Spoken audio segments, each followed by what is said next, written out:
Hello and good night. Well, wanted to come to you with another MGTOW retirement video and a couple things that have just happened to me within the past couple days in terms of just making me think about some of the content that I provide in terms of, or sorry, the subject matter that I provide in my content. So I have a quick list. This video will be a little bit shorter. I want to try and keep these videos short and probably even a little bit more frequent. All right, first thing, find ways to generate find ways to find ways to generate and reinvest dividends. So I use M1 Finance. I use their M1 Finance spend account. Their M1 Finance spend account, I put in about $3,500 the other day. And this was like, I think mid-December, probably actually towards the end of December, right before Christmas. And by the end of the month, I got I guess the monthly dividend. I believe it's a monthly dividend. It's a 1% APY account, so I get 1% on the amount of money in the checking account. So I actually generated 19 cents for the little bit of time that I had the money in there for the month, and I was like, wow. Versus if I had around that same amount in my savings account at my credit union that I used to be at. Or I used to have my money at, it would generate maybe like a penny or something like that. You know, something really low. Like, I think, yeah, something pretty low. So, when I look at that and what it actually did for me, what I did is I took that money, that 19 cents, and then when I did a transfer to invest in Baidu and NIO, I took that 19 cents and I invested in the market. I invested that into the market, which is really nice. So taking those dividends and reinvesting them and pretty much getting that whole compounding effect of, okay, your money's making you money. Now you're taking that money to buy more things that'll make you even more money, whether it be growth stocks or things that will produce a dividend. All right, next subject, where my stimulus went and where my bonus went.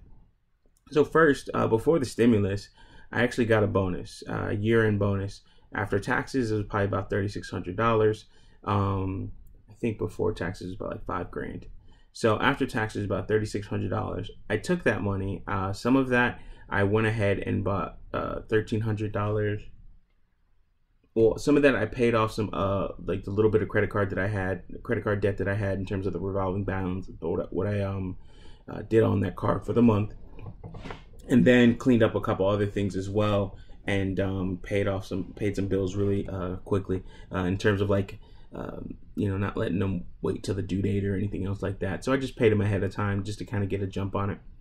Also, what I did is took the money that I had left over, because with that bonus, like I got the bonus, and then like I think that week I got a check as well for my regular pay.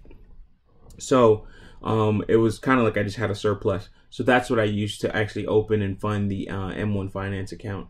And after everything, I had about like $3,500 that I transferred over there until I close out the couple $100 I have left in my old credit union's checking account. So I did that just to reorganize myself and almost really kind of balance myself going into the new year and actually going into the next month. Whether it's a new year or a new day, I always try to have a plan from, the day before, from yesterday, So that's kind of the best way that I try to handle my finances. I have a spreadsheet that I use, and I've shown it in other videos that don't have the MGTOW retirement category or name on it.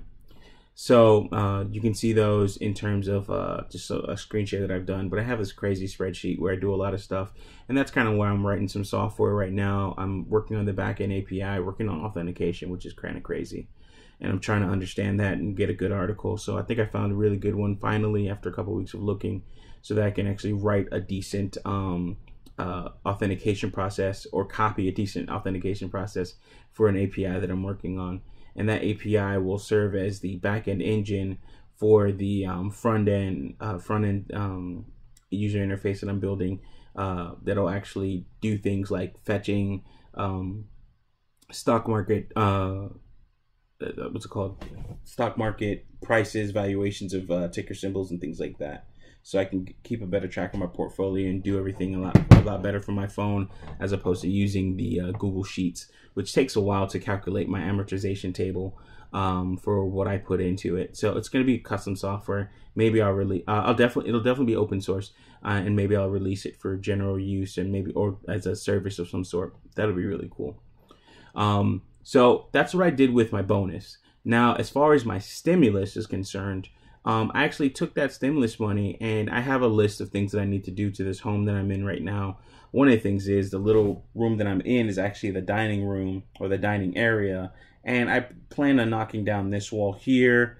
This wall, of course, will stay, but this back wall here will actually come to right about here or so. Yeah, right about here. And that'll make a bigger pantry utility closet for me. But one of the things I do have on the list was washing the house, getting the gutters cleaned, getting the roof cleaned off. I'm a big guy, and I really don't want to go up there. And the stimulus money came right in time, because I didn't really want to spend the money in terms of out of kind of like quote unquote my own pocket, if you will. So I spent it with a local guy here, and I had gotten this quote weeks ago, actually months ago, really, probably like actually a month ago. And he came by, did a great job. I mean, everything smells like bleach outside, but it's kind of crazy. But he did a great job. I mean, the house looks great. There's pine needles already back on the roof, but it's not bunched up, which is awesome. So that's probably something that I can actually handle over time and, deal with, or just call him out on a regular basis. So I took that money, invested in someone into the community. So that helps with other people. This gentleman, he came out around 9 or so, and then didn't finish probably until a little after 2 o'clock. So he did a lot of work. It was $625. I'll be asking him to come out again and to handle the brick on the walkway and the patio, the walkway off the patio area. There's like a area that has a lot of brick. He'll be cleaning that. I mean, he's done great work. So pretty much I took the money and invested it in the community, invested it into a local business.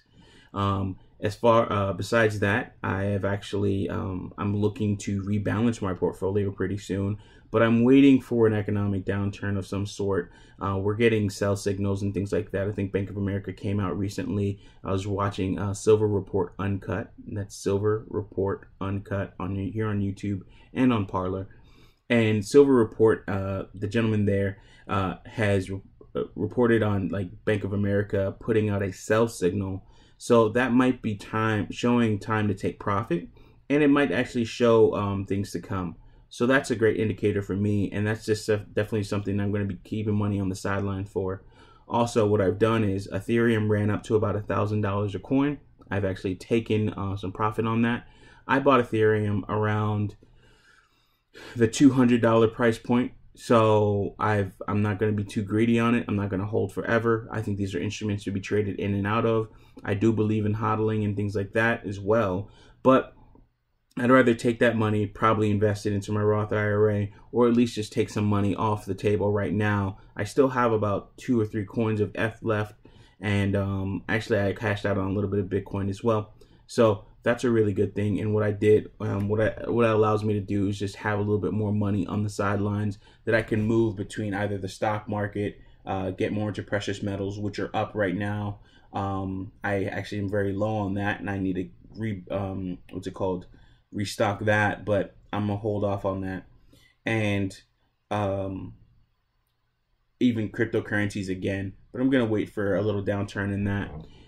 With the money that I actually took out of Ethereum, or took off the table with Ethereum, it's still currently just holding its place in Coinbase until I find out what I'm going to do with it and see what opportunities are out there. I'm trying to make sure that I have everything in place to where I can quickly move the money from one spot to the next, or just have that money available until the money can be moved from one spot to the next. So these are the things I'm doing right now, just to actually make a little bit more money on the side in terms of passive income, and or make a little bit more money on the side. Yeah, make a little bit more money on the side in terms of passive income, and doing things to actually increase my passive income generation as well. I hope this helps somebody, and if anything, I wish you all the best, and talk to you later. Bye. Thanks for listening.